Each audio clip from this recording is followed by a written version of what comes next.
শোন দিদি, ঋষি বাবুর ওপর আমি আর একটাও আঘাত আসতে দেব না। যদি আসে, আমার থেকে খারাপ কিন্তু কেউ হবে না। তাতে যদি তোর আর আমার সম্পর্কেও চিড় ধরে, ধরবে।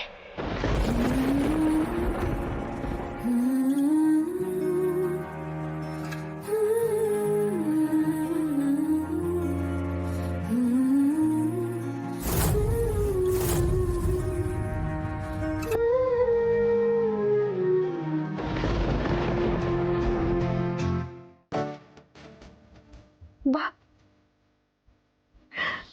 বাহ, ভেরি গুড।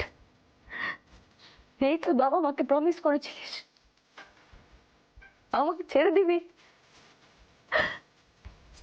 তুই ওকে একা ছেড়ে দিবি, একা একা রেখে যাবি। অন্য একটা ছেলেকে ভালোবেসে তুই নিজের দিদিকে পর করে দিবি, তাই তো? না, আমি কোনোদিন তোকে খারাপ কাজ করতে দেব না। এটা ছিল আমার প্রথম প্রমিস, আর আমি এটা রাখবো। আমার বাকি প্রমিস গুলো আমি রাখবো। আমি সারা জীবন তোর সঙ্গে থাকবো, সেটা জেলে হলে। কিন্তু কিন্তু শেষবারের মতো একটা কথা বলছি, ঋষি বাবুর কোনো ক্ষতি আমি হতে দেব না। যে ওর সাথে অন্যায় করবে তাকে শাস্তি দেব আমি, সেটা তুই হলেও।